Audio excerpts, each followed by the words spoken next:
નીટનો આજનો લેક્ચર આપણે ડિસ્કસ કરી રહ્યા હતા ચેપ્ટર નંબર 2 સોલ્યુશન, ગુજરાતીમાં દ્રાવણ કહેવાય. ઓકે, અત્યાર સુધીના લેક્ચરમાં આપણે ભણ્યા છે કન્સન્ટ્રેશન એટલે કે સાંદ્રતા વિશે અને હેનરીઝ લો એટલે કે હેનરીના નિયમ વિશે. આજે આપણે ભણવા જઈ રહ્યા છે રાઉલ્ટ્સ લો. તો આજનો આપણો ટોપિક છે રાઉલ્ટ્સ લો. ગુજરાતીમાં કહીએ તો રાઉલ્ટ્સનો નિયમ, રાઉલ્ટ્સ લો. હવે રાઉલ્ટ્સ લો બે અલગ અલગ સિચ્યુએશન માટે હોય છે. તો પહેલાં ભણીશું રાઉલ્ટ્સ લો ફોર વોલેટાઇલ સોલ્યુટ. ગુજરાતીમાં કહેવાય કે બાષ્પશીલ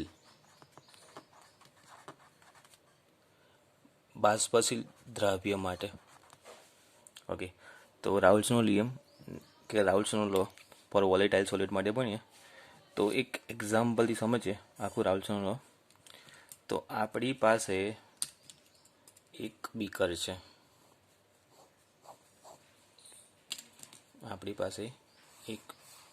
છે, બીકરમાં બે લિક્વિડ ફિલઅપ કરેલા છે. આ લિક્વિડ જે છે એને કહી દઈએ લિક્વિડ એ, અને એની અંદર બીજું લિક્વિડ ભરેલું છે એને આપણે કહી દઈએ લિક્વિડ બી. તો આ છે લિક્વિડ બી. તો એક બીકરમાં બે લિક્વિડ ભરેલા છે, લિક્વિડ એ અને લિક્વિડ બી, અને બંને લિક્વિડ છે વોલેટાઇલ. ઓકે, હવે આ કન્ટેનર કે આ બીકર એને જો ક્લોઝ કરેલું હોય તો થોડા ટાઈમ પછી અહીંયા ઉપરની સાઈડ વેપર જનરેટ થશે. અહીંયા વેપર. હવે આ જે વેપર જનરેટ થાય છે, વેપર એટલે કે જે વરાળ, બાષ્પ જે જનરેટ થશે એ બંને લિક્વિડના લીધે થશે. બિકોઝ બંને લિક્વિડ બાષ્પશીલ છે, વોલેટાઇલ છે. તો અહીંયા વેપર લિક્વિડ એના લીધે પણ હશે અને લિક્વિડ બીના લીધે પણ હશે. તો અહીંયા જનરેટ થશે વેપર, અને વેપરના લીધે જનરેટ થશે વેપર પ્રેશર. એ વેપર લિક્વિડની સરફેસ પર પ્રેશર જનરેટ કરશે અને આપણે વેપર પ્રેશર કહીએ છીએ. તો વેપર પ્રેશર જનરેટ થયું. હવે અહીંયા જે વેપર પ્રેશર જનરેટ થયું છે જેને આપણે ટોટલ વેપર પ્રેશર કહી દઈએ, પી ટોટલ,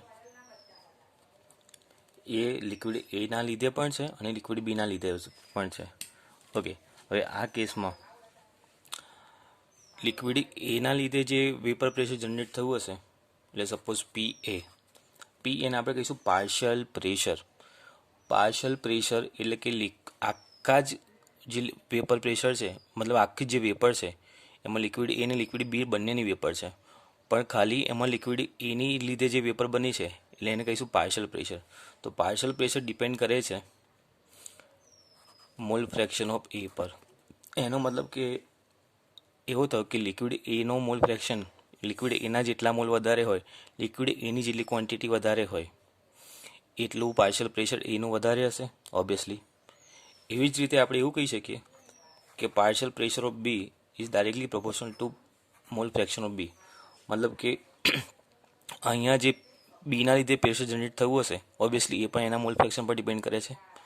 તો મતલબ કે બીના જેટલા મોલ ફ્રેક્શન વધારે હશે, બીના મોલ્સ જેટલા વધારે હશે, બીનું અમાઉન્ટ જેટલી વધારે હશે એટલા જ અહીંયા વેપર વધારે જનરેટ થશે.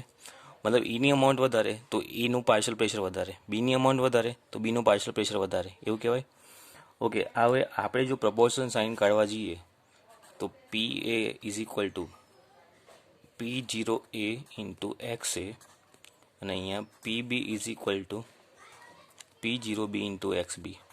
હવે અહીંયા જે ટર્મ્સ લખ્યા છે આપણે P0A અને P0B એ શું છે? તો P0A અને P0B શું છે? જ્યારે પણ કોઈ ટર્મિનોલોજી પર 0 કે નોટ વર્ડ યુઝ થાય એનો મતલબ કે એ પ્યોર ફોર્મમાં સોલ્વન્ટ હોય, ત્યારે પ્યોર સ્ટેટમાં હોય એ સોલ્વન્ટ, પ્યોર સ્ટેટમાં હોય એ ટાઈમે એને જેટલું વેપર પ્રેશર જનરેટ કર્યું હશે એને આપણે કહીશું P0A અને P0B. P0A નો મતલબ એવો થયો કે ખાલી લિક્વિડ એ છે અને લિક્વિડ એ વાળું બીકર જ્યારે વેપર પ્રેશર જનરેટ કરે છે, ખાલી લિક્વિડ એ એકલું પ્રેશર હોય ત્યારે, તો એના લીધે વેપર પ્રેશર મળ્યું હોય P0A. ખાલી લિક્વિડ બી વાળું બીકર હોય અને એના લીધે જે વેપર પ્રેશર જનરેટ થશે એ થશે P0B. મતલબ કે P0A P0B શું છે કે એ જ લિક્વિડ જ્યારે પ્યોર ફોર્મમાં હોય, મિક્સર ફોર્મમાં નહીં, પ્યોર ફોર્મમાં, અને એ જે વેપર પ્રેશર જનરેટ કરે એને P0થી ઇન્ડિકેટ કરાય. અને આપણને ખબર છે કોઈ પણ ટેમ્પરેચરની જો કન્ડિશન સેમ રાખવામાં આવે, બાકી બધી કન્ડિશન સેમ રાખવામાં આવે તો, અને ફિક્સ અમાઉન્ટ ઓફ લિક્વિડ લેવામાં આવે તો એનું જે વેપર પ્રેશર છે ફિક્સ થશે, મતલબ એ કોન્સ્ટન્ટ થશે. એટલા માટે અહીંયા કોન્સ્ટન્ટ મૂક્યો છે P0A અને P0B. તો P0A P0B શું છે કે જ્યારે એ લિક્વિડ ઇન્ડિવિજ્યુઅલ હોય, અલગ અલગ અમાઉન્ટ, અલગ અલગ બીકરમાં હોય, અને એ જે વેપર પ્રેશર જનરેટ કરે એને આપણે P0A અને P0B કહીશું, તો પ્યોર સ્ટેટમાં હોય ત્યારે. તો ઇન શોર્ટ આનો મતલબ એ થયો કે પી એ છે એટલે કે પાર્શિયલ પ્રેશર ઓફ એ છે એ એના અમાઉન્ટ પર ડિપેન્ડ કરે છે, પાર્શિયલ પ્રેશર ઓફ બી છે એ બીના અમાઉન્ટ પર ડિપેન્ડ કરે છે. પણ અહીંયા તો બીકરમાં જે વેપર પ્રેશર છે એ તો વેપર પ્રેશર કેવું છે, ટોટલ વેપર પ્રેશર છે. તો આપણે એ કેસમાં આપણે એવું લખી શકીએ કે જે ટોટલ વેપર પ્રેશર છે, ટોટલ વેપર પ્રેશર જે છે એ પી એ એટલે કે એના લીધે પણ પ્રેશર જે મળ્યું છે એ, પ્લસ પીબી, પીના લીધે પણ જે વેપર પ્રેશર મળ્યું છે એ છે. હવે આપણને પી અને પીબીની વેલ્યુ ખબર છે. પી ઇઝ ઇક્વલ ટુ શું છે, તો P0A into X A. PB is equal two શું છે, તો P0B ઇન્ટુ એક્સ બી છે. ઓકે, તો આ મળી આપણને પી ટોટલવાળી ફોર્મ્યુલા. હવે આપણને બધાને ખબર છે કે કોઈ પણ મિક્સરની અંદર જે પણ કમ્પોનેન્ટ હોય એ કમ્પોનેન્ટના મોલ ફ્રેક્શનનું એડિશન, સરવાળો ઓલવેઝ 1 થાય. તો અહીંયા બે કમ્પોનેન્ટ છે એ અને બી, એ બંનેના મોલ ફ્રેક્શનનું એડિશન 1 થશે. તો આપણે એક્સ બીને સબ્જેક્ટ બનાવીએ તો 1 માઇનસ એક્સ એ થાય. હવે એક્સ બીની જગ્યાએ અહીં 1 માઇનસ એક્સ એ મૂકીએ તો આપણને આ ફોર્મ્યુલા કેવા ફોર્મ મળશે, તો P total is equal to P0A into X A plus P0B. X બીની જગ્યાએ આપણે મૂકીશું 1 માઇનસ એક્સ એ. ઓકે, તો P0A into X A plus P0B multiply કરીએ બ્રેકેટમાં, માઇનસ P0B એક્સ એ. હવે જો આ બે ટર્મ જે છે P0A એક્સ એ અને P0B એક્સ એ, એમાંથી કોમન શું નીકળશે, એક્સ એ કોમન નીકળશે. એક્સ બીની જગ્યાએ આપણે 1 માઇનસ એક્સ એ મૂક્યું તો આમાંથી કોમન શું નીકળ્યું, એક્સ એ કોમન નીકળ્યું. તો અહીંયા વધ્યું શું, તો P0B પ્લસ આમાંથી કોમન કાઢ્યું એક્સ એ, તો અહીંયા વધશે P0A minus P0B into X એ. તો આપણને આ ફોર્મ્યુલા મળી ગઈ પી ટોટલની. તો આ પી ટોટલની ફોર્મ્યુલા. ઓકે, તો આ ફોર્મ્યુલા ક્યારે યુઝ કરે, તો આ ફોર્મ્યુલા યુઝ કરે જ્યારે મિક્સરની અંદર બંને લિક્વિડ હોય અને બંને વોલેટાઇલ હોય ત્યારે. સ્પેસિફિકલી આપણું જે સોલ્યુટ છે, દ્રાવ્ય છે, એ બાષ્પશીલ, મતલબ કે સોલ્યુટ વોલેટાઇલ હોય ત્યારે આ ફોર્મ્યુલા યુઝ કરે. તો આ થયો રાઉલ્ટ્સ લો, સોલ્યુટ વોલેટાઇલ હોય એના માટે, કે બાષ્પશીલ દ્રાવ્ય હોય એના માટે. તો ટોટલ પ્રેશર ફાઇન્ડ આઉટ કરવાની ફોર્મ્યુલા. ઓકે, હવે બીજી જે રાઉલ્ટ્સ લો જે છે, જે આપણને ખબર છે એ છે નોન વોલેટાઇલ સોલ્યુટ માટે. નોન વોલેટાઇલ સોલ્યુટ, એ નોન વોલેટાઇલ સોલ્યુટ ભણીએ એના પહેલાં એક ફોર્મ્યુલા આપણે જોવાની છે. એ ફોર્મ્યુલા તમને કહી દઉં કે જ્યારે વેપર ફેઝની અંદર તમારે મોલ ફ્રેક્શન કેલ્ક્યુલેટ કરવા હોય, કે વેપર ફેઝની અંદર પાર્શિયલ પ્રેશર કેલ્ક્યુલેટ કરી હોય, તો એની ફોર્મ્યુલા છે PA is equal two YA into P total. એટલે કે partial pressure of A into mall fraction of A into P total. તો આ છે પાર્શિયલ પ્રેશર, આ છે મોલ ફ્રેક્શન, મોલ અંશ જેને ગુજરાતીમાં કહીશું, અને આ છે ટોટલ પ્રેશર. તો આ ફોર્મ્યુલા શેના માટે છે, વેપર ફેઝ માટે છે, બાષ્પ અવસ્થામાં માટે છે. તો આ ફોર્મ્યુલા છે જ્યારે બાષ્પ અવસ્થામાં તમારે આંશિક દબાણ, પાર્શિયલ પ્રેશર શોધવું હોય તો ફોર્મ્યુલા છે partial pressure is equal two YA. અહીંયા વાય કેમ વર્ડ યુઝ કરે છે, બિકોઝ આ જે એક્સ હતો એ સોલ્યુશનના કેસમાં મોલ ફ્રેક્શન હતો.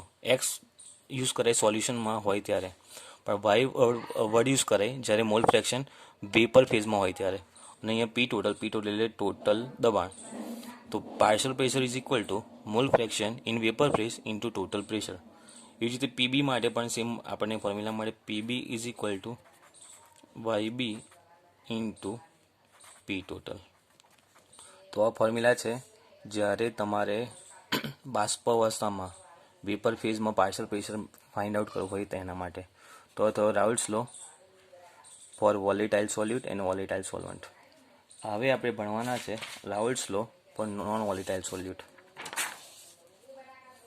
તો નેક્સ્ટ ટોપિક છે આપણો રાઉલ્ટ્સ લો પણ શેના માટે? નોન વોલેટાઇલ સોલ્યુટ માટે. નોન વોલેટાઇલ સોલ્યુટ, જેને ગુજરાતીમાં આપણે કહીએ છીએ અબાષ્પશીલ દ્રવ્ય. અબાષ્પશીલ દ્રવ્ય. ઓકે, હવે આ વસ્તુ પણ એક એક્ઝામ્પલથી સમજીએ. તો આપણી પાસે રિએક્શન માટે એક બીકર છે. દર વખતે આપણે બીકર જ લઈએ છીએ. બીકરની અંદર કોઈ લિક્વિડ છે, માની લો વોટર ફિલઅપ કરેલું છે. કોઈ લિક્વિડ છે, માની લો વોટર છે. લિક્વિડ તો આપણને ખબર છે, સોલ્વન્ટ જે છે એ વોલેટાઇલ હોવાનું છે. સોલ્વન્ટ એટલે કે દ્રાવક, ગુજરાતીમાં દ્રાવક કહેવાય. ઓકે, હવે એની અંદર કોઈ નોન વોલેટાઇલ સોલ્યુટ, કોઈ સોલિડ ઉમેરી અંદર, માની લો એની અંદર કોઈ સોલિડ ઉમેર્યું આપણે, સોલિડ સબસ્ટન્સ. તો અહીંયા કોઈ સોલિડ ઉમેર્યું, આ સોલિડ છે, આ સોલિડ છે, સોલ્યુટ, સોલિડ સોલ્યુટ. આપણને ખબર છે સોલિડ હોય તો નોન વોલેટાઇલ હોય. નોન વોલેટાઇલનો મતલબ અબાષ્પશીલ હોય. ઓકે, હવે આ રિએક્શન મિક્સર જે છે બીકરને કરી દે ક્લોઝ. ઓકે, હવે આપણી પાસે સોલ્યુશન છે. સોલ્યુશનમાં અંદર લિક્વિડ જે છે સોલ્વન્ટ છે, દ્રાવક સોલ્વન્ટ છે, અને સોલ્યુટ છે સોલિડ છે, મતલબ એ અબાષ્પશીલ હશે. હવે અહીંયા જે વેપર બનશે એ વેપર ફક્ત કોના લીધે બનશે? તો ફક્ત લિક્વિડના લીધે બનશે, સોલ્વન્ટના લીધે બનશે. બીકોઝ સોલ્યુટ તો કેવો છે? સોલિડ છે, અને સોલિડ કોઈ દિવસ વેપર બનાવે નહીં. તો અહીંયા જે પણ વેપર હશે, તો અહીંયા જે પણ વેપર પ્રેશર જનરેટ થશે એ ફક્ત ને ફક્ત કોના લીધે જનરેટ થવાનું? તો ફક્ત લિક્વિડના લીધે, સોલ્વન્ટના લીધે. કારણ કે સોલિડ તો સોલ્યુટ છે, અને સોલ્યુટ તો જે સોલિડ છે એ નોન વોલેટાઇલ હોય. ઓકે, હવે આ વસ્તુને સમજીએ કે જેટલી લિક્વિડની અમાઉન્ટ વધારે હોય, એટલે કે જેટલું સોલ્વન્ટ વધારે હોય એટલું વેપર પ્રેશર વધારે હશે, જેટલું સોલ્વન્ટ ઓછું એટલું વેપર પ્રેશર ઓછું હશે. અને આપણે, મેં તમને પહેલાં પણ કહ્યું હતું કે આ વસ્તુ યાદ રાખજો કે 1 નંબર જે છે એ સોલ્વન્ટ માટે વર્ડ યુઝ કરીએ છીએ આપણે, અને 2 નંબર છે એ સોલ્યુટ માટે યુઝ કરીએ છીએ. ગુજરાતી મીડિયમવાળા માટે કહી દઉં કે સોલ્વન્ટ એટલે દ્રાવક અને સોલ્યુટ એટલે દ્રાવ્ય. ઓકે, તો આપણા આ કેસની અંદર આપણાથી એવું લખી શકાય કે P1 is directly proportional two X1. હવે સમજો અહીંયા P1 ને X1 શું છે? તો X1 મતલબ સોલ્વન્ટના મોલ ફ્રેક્શન, P1 એટલે સોલ્વન્ટના લીધે મળેલું પ્રેશર. તો ઓબ્વિયસલી આ કેસમાં તો બીકોઝ અહીંયા સોલ્વન્ટના લીધે જ વેપર પ્રેશર મળશે. તો આપણે એવું કહી શકાય કે જેટલું સોલ્વન્ટના મોલ ફ્રેક્શન વધારે હશે એટલું વેપર પ્રેશર વધારે હશે. અહીંયા જો સોલ્યુટને સાથે અત્યારે લેવા દેવાની હતી, આમાં ઉલટાનું એવું થશે કે સોલ્યુટ વધારે હશે તો વેપર પ્રેશર ઓછું થશે. કેમ વેપર પ્રેશર ઓછું થશે? કારણ કે જે સોલ્યુટ છે એ સોલ્વન્ટના મોલિક્યુલને પકડી રાખશે. તો સોલ્વન્ટના મોલિક્યુલ ઓછા ફ્રી થશે વેપરમાં કન્વર્ટ થવા માટે. તો જેટલા ઓછા મોલિક્યુલ હશે વેપરમાં કન્વર્ટ થવા માટે એટલું વેપર પ્રેશર ઓછું મળશે. પણ જો સોલ્યુટ ઓછું હોય, તો સોલ્યુટ ઓછું હોય તો લિક્વિડના મોલિક્યુલ ફ્રી હશે, અને લિક્વિડના મોલિક્યુલ ફ્રી હોય તો વધારે વેપર બનશે. મતલબ કે જો આપણી કેસની અંદર લિક્વિડ સોલ્વન્ટની અમાઉન્ટ વધારે હોય તો એના લીધે વેપર વધારે જનરેટ થશે. તો આ કેસની અંદર આપણે જે ફોર્મ્યુલા મળી છે P1 is directly proportional two X1, તો P1 is equal two P01 into X1. હવે આપણને બધાને ખબર છે કે P01 શું છે? P1 છે પાર્શિયલ પ્રેશર, P01 છે જ્યારે પ્યોર સ્ટેટમાં હોય ત્યારે, અને X1 છે મોલ ફ્રેક્શન. તો આ ફોર્મ્યુલા છે નોન વોલેટાઇલ સોલ્યુટ માટેની. જ્યારે રાઉલ્ટ્સ લો યુઝ કરવાનો હોય નોન વોલેટાઇલ સોલ્યુટ માટે, તો એના માટેની આ ફોર્મ્યુલા છે. હવે રાઉલ્ટ્સ લો પરથી કેટલાક ન્યુમેરિકલ જોઈએ તો આપણને વધારે આઈડિયા આવે. તો કેટલાક ન્યુમેરિકલ જોઈ લઈએ. ઓકે, તો ન્યુમેરિકલ પહેલો જોઈએ. ન્યુમેરિકલ મેં ઓલરેડી લખી રાખ્યા છે તો ટાઈમ વેસ્ટ ના થાય. ગુજરાતી મીડિયમવાળા માટે હું ટ્રાન્સલેશન કરું છું, ચિંતા ના કરજો. તો પહેલું ન્યુમેરિકલ છે the vapour pressure of pure liquid A આપેલું છે 40 mmHg 310 કેલ્વિન ટેમ્પરેચર પર. અને vapour pressure of this liquid જ્યારે સોલ્યુશન બીમાં મિક્સ કર્યું તો 32 mmHg છે. અને mole fraction of A calculate કરવાનો છે. તો અહીંયા કેલ્ક્યુલેટ કરવાનો છે mall fraction of A.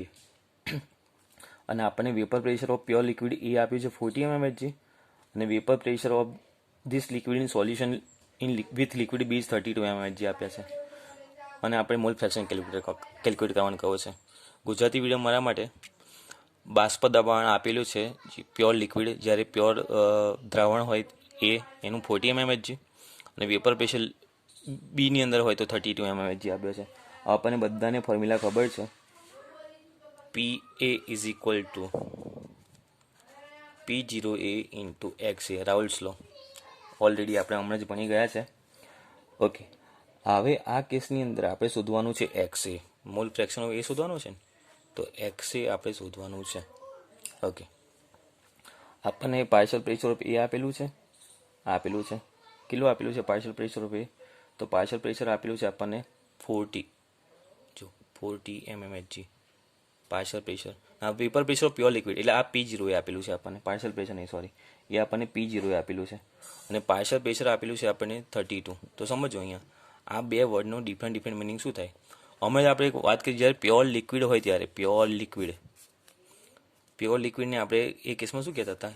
P0 કહેતા હતા. તો અહીંયા P0 એ શું થયું? 40 mmHg થયું. પ્યોર લિક્વિડ છે. અમે જ શીખવાય તો જો યાદ હોય તો 0 ક્યારે વર્ડ યુઝ કરાય? જ્યારે પ્યોર સ્ટેટમાં હોય ત્યારે. તો અહીંયા પ્યોર લિક્વિડ છે તો મતલબ P0 એ 40 mmHg હશે. અને એ લિક્વિડ એને જ્યારે લિક્વિડ બીમાં મિક્સ કર્યો છે, મતલબ કે હવે જે પ્રેશર મળશે એ કેવું હશે? એ પાર્શિયલ પ્રેશર હશે. તો અહીંયા સમજો P0 એ કોને કહેવાય, PA કોને કહેવાય? ન્યુમેરિકલ મેન એ સમજવા જેવું છે. તો પ્યોર ફોર્મમાં હોય ને P0 એ કહેવાય, અને સોલ્યુશન ફોર્મમાં જ્યારે એ પ્રેશર આપે મતલબ મિક્સર બંનેનું થઈ ગયું હોય અને એ કેસમાં એ જેટલું પ્રેશર આપે એને કહેવાય પાર્શિયલ પ્રેશર. તો એ છે 32 mmHg. અને આપણે XA તો શોધવાનો છે. તો હવે તો સિમ્પલ બની ગયું. અલ્ટિમેટલી ન્યુમેરિકલ સમજવાનો હતો. હવે આપણે શોધવાનું છે XA. તો XA ને સબ્જેક્ટ બનાવીએ તો PA અપન P0 એ. PA ની વેલ્યુ કેટલી છે? તો PA ની વેલ્યુ છે 32. P0 ની વેલ્યુ કેટલી છે? 40.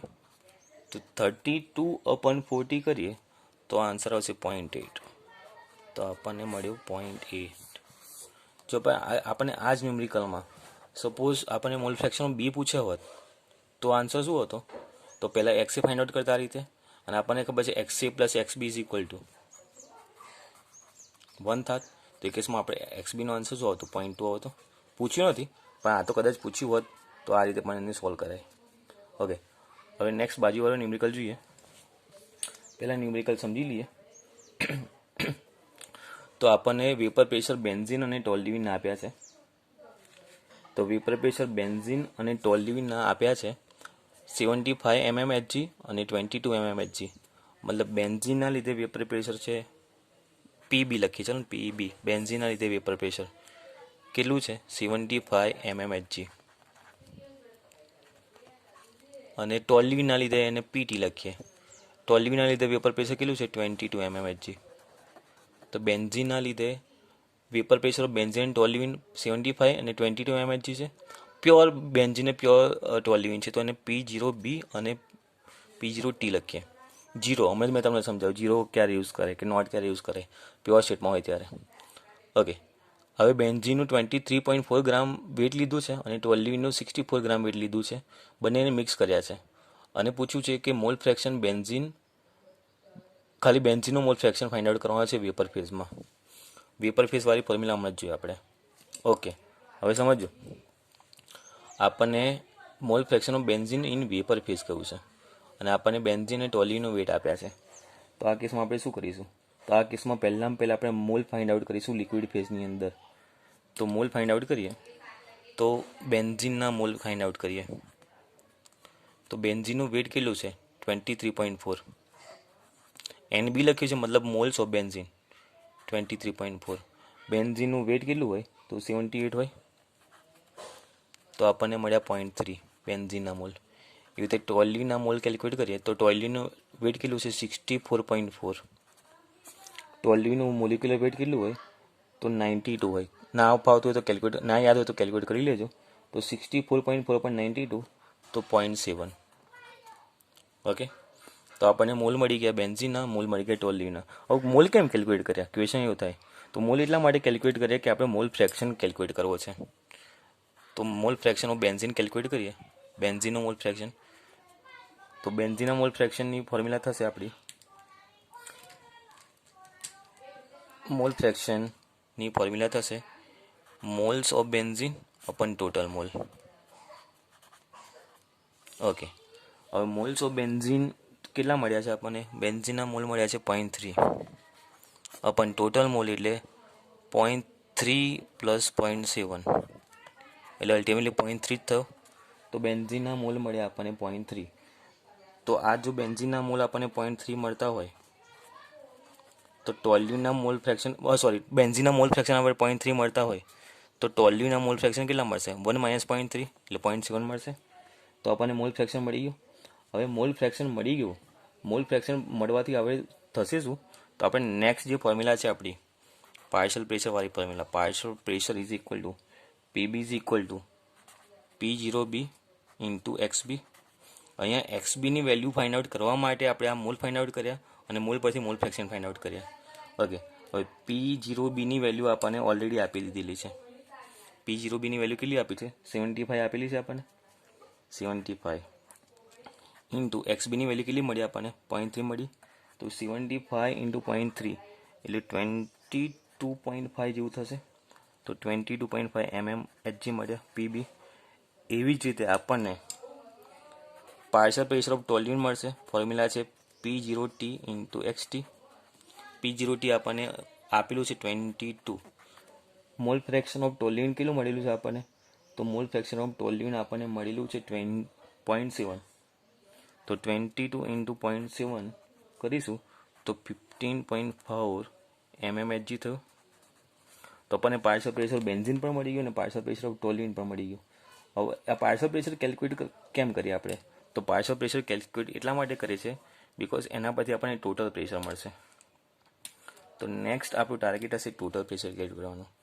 તો ટોટલ પ્રેશર એટલે કે P total is equal two આ બંનેનું એડિશન, પ્રેશર બેન્ઝીનના લીધે, પ્રેશર ટોલ્યુનના લીધે. તો 22.5 પ્લસ 15.4 બંનેનું એડિશન કર્યું તો એ વેલ્યુ આપણને મળી 37.9 mmHg. તો આ ટોટલ પ્રેશર આપણને આટલું મળ્યું.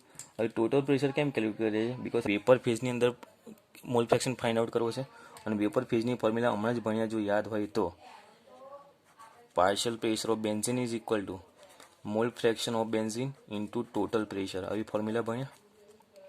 વાય વર્ડ યુઝ કરતા હતા વેપર ફેઝ માટે, જો યાદ હોય તો. હવે આપણને પાર્શિયલ પ્રેશર તો બેન્ઝીનનું મળેલું છે, ટોટલ પ્રેશર મળી ગયેલું છે. તો YB ને સબ્જેક્ટ બનાવીએ. તો જો YB ને સબ્જેક્ટ બનાવીએ આપણે તો YB is equal to PB upon P total. PBની વેલ્યુ આપણને કેટલી મળેલી છે? 22.5 અપન P ટોટલની વેલ્યુ આપણને કેટલી મળી છે? 37.9. તો 22.5 અપન 37.9 કરીએ તો આપણો આન્સર આવશે લગભગ 22.5 અપન 37.9 તો 0.59. આ આપણો આન્સર આવ્યો. Mall fraction of benzene in vapour phase. તો આ ન્યુમેરિકલ ફરીથી સમજી લઈએ, થોડો કામનો ન્યુમેરિકલ છે. ઓકે, આપણને ન્યુમેરિકલમાં આપેલો છે વેપર પ્રેશર ઓફ બેન્ઝીન અને ટોલ્યુન, મતલબ પ્યોર ફેઝમાં છે. અને પ્યોર ફેઝમાં હોય, પ્યોર સ્ટેટમાં હોય તો એને P0B કહીશું અને P0T કહીશું. બી બેન્ઝીન માટે, ટી ટોલ્યુન માટે. તો બેન્ઝીનનું વેપર પ્રેશર છે 75, ટોલ્યુનનું વેપર પ્રેશર છે 22. ઓકે, હવે આપણને કહ્યું શું છે? આપણને બેન્ઝીનનું વેટ આપ્યું છે અને ટોલ્યુનનું વેટ આપ્યું છે અને કહ્યું છે mall fraction of benzene in vapour phase calculate કરો. અને આપણને વેપર ફેઝની ફોર્મ્યુલા ખબર છે કે PB એટલે કે partial pressure of benzene is equal to mole fraction of benzene into P total. એટલે આપણને YB કેલ્ક્યુલેટ કરવાનું છે. YB કેલ્ક્યુલેટ કરવા માટે આપણે PB જોશે અને P ટોટલ જોશે. પી ટોટલ એટલે ટોટલ પ્રેશર કેલ્ક્યુલેટ કરવા માટે આપણી ફોર્મ્યુલા શું છે? તો ટોટલ પ્રેશર કેલ્ક્યુલેટ કરવા માટે આ P partial pressure of benzene plus partial pressure of toluene એ કેલ્ક્યુલેટ કરવું પડશે. પણ પાર્શિયલ પ્રેશર ઓફ બેન્ઝીન અને partial pressure of toluene calculate કરવા માટે આપણે જોશે શું? P0B P0T તો છે, આપણે જોશે mall fraction of benzene mall fraction of toluene જોશે. તો એ કેલ્ક્યુલેટ કરવા માટે પહેલાં મોલ ફ્રેક્શન કેલ્ક્યુલેટ કરવા હોય તો મોલ કેલ્ક્યુલેટ કરવા પડે. તો મોલ ઓફ બેન્ઝીનનું વેટ આપ્યું છે તો બેન્ઝીનના મોલ મળી ગયા. એવી જ રીતે આપણને બેન્ઝીનના પછી ટોલ્યુઇનના મોલ કેલ્ક્યુલેટ કરવા માટે ટોલ્યુઇનનું વેટ આપેલું છે અપન ટોલ્યુઇનનું મોલિક્યુલર વેટ. તો આપણને ટોલ્યુઇન ને બેન્ઝીનના મોલ મળી ગયા. મોલ પરથી મોલ ફ્રેક્શન એટલે મોલ ઓફ કમ્પોનન્ટ આપણને ટોટલ મોલ. તો બેન્ઝીનના મોલ મળ્યા આપણને 0.3 અને ટોટલ મોલ તો આપણને 0.3 પ્લસ 0.7 0.3 મળી ગયા. બેન્ઝીનના મોલ ફ્રેક્શન મળી ગયા તો ટોલ્યુઇનના મોલ ફ્રેક્શન મળી જાય. આ મોલ ફ્રેક્શન મળી ગયા પછી મોલ ફ્રેક્શનની વેલ્યુ આ ફોર્મ્યુલા મૂકીએ. PB is equal to P0B into XB, PT is equal two P02 into XT. તો આપણને પીબી પીટી મળી ગયા. એટલે પાર્શિયલ પ્રેશર ઓફ બેન્ઝીન મળી ગયું અને પાર્શિયલ પ્રેશર ઓફ ટોલ્યુઇન મળી ગયું. બંનેનું એડિશન કરીએ તો ટોટલ પ્રેશર મળી જાય. ટોટલ પ્રેશર મળી ગયું એટલે આપણને પી ટોટલ મળી ગયું. હવે આપણને પાર્શિયલ પ્રેશર ઓફ બેન્ઝીન તો ખબર છે, પી ટોટલ ખબર પડી ગઈ. તો વાયબી એટલે મતલબ કે mall fraction of benzene in vapour phase. તો વાયબીને સબ્જેક્ટ બનાવીએ તો પીબી પણ પી ટોટલ. પીબીની વેલ્યુ મળી હતી 22.5, પી ટોટલની વેલ્યુ મળી 37.9. તો 22.5 अपन 37.9 કરીશું તો આપણને આન્સર આવશે 0.59. તો આ થયું આપણા mall fraction of benzene in vapour phase. તો આ રીતે આ ન્યુમેરિકલ સોલ્વ થશે. ઓકે, હજુ ઘણા બધા ન્યુમેરિકલ બાકી છે. નેક્સ્ટ ટાઈમે આપણે ધીમે ધીમે જોતા રહીશું.